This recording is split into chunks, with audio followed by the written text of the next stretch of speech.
Hi. My name is Daphne Tachover.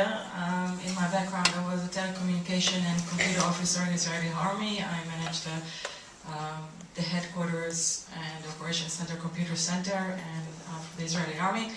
I'm an attorney. I used to work for investment companies. It all changes in 2009 when I became sick from this technology that I really like. I developed what's called electromagnetic sensitivity. Suddenly I could not touch my cell phone, I could not use Wi-Fi, I could not use my computer, and I ended up living in my car for 7 months because I could not be anywhere with wireless. I had to move to the Catskills, an isolated cabin, to escape everything. And it gave me some time to learn the truth about this technology and how come something I loved so much made me so sick and I knew nothing about it.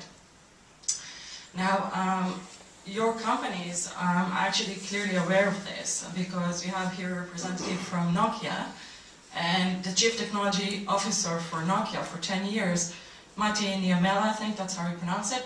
He became also sick with the same condition, and there's an article, an interview with him saying, "Cell phone wrecked my life." He was one of the first developers of cell phones, of Wi-Fi, and all this wireless technology. And these are not isolated cases. There's really an epidemic of sickness going out there that your companies have been ignoring. Ericsson, for example, had one of its main developing units, had 18 out of 20 people in that unit developing electrosensitivity.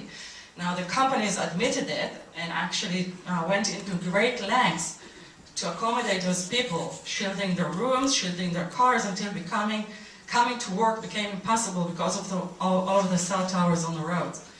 I'm an attorney, as I said. I'm sorry, I appreciate your concern, but is there a question? Yes, there is a question. And the thing is, there is an epidemic of sickness going out there. In Israel, I took a Supreme Court case, and we showed that 206 children in only 6 schools that we checked from the Wi-Fi deployed in the schools.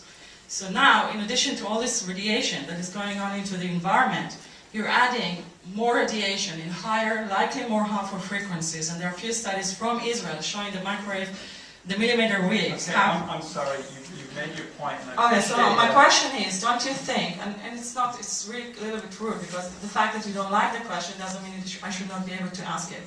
So please, this is really important. I represent... Okay, I'm sorry. We're having a workshop on a very specific topic. Right, and this is applied. There's a lot of people. Your question is not relevant. It's very relevant because there's a lot of people who are terrified of what you call smart cities. Here, just a second. 5G requires a very intense infrastructure. It requires a cell phone antenna every 12 houses. There are people out there terrified. They don't think it's smart grid. They don't think it's smart at all. They are terrified that they have to be forced out of their houses because of this radiation. And so my question is, don't you think, considering your companies know that this technology is dangerous? And by the way, Intel one of the main developers said there isn't a fun. I think we need to move on to the next question. So maybe you should answer this question. The question is, don't you think smart means not developing technologies that are harmful to people, that are forcing people out of their houses, and instead smart would be developing technologies that are safer and not harming our people. It's not smart to developing technologies that are harming people. So why, instead of developing these technologies that your companies know are harmful, why you're not developing technologies that are safer?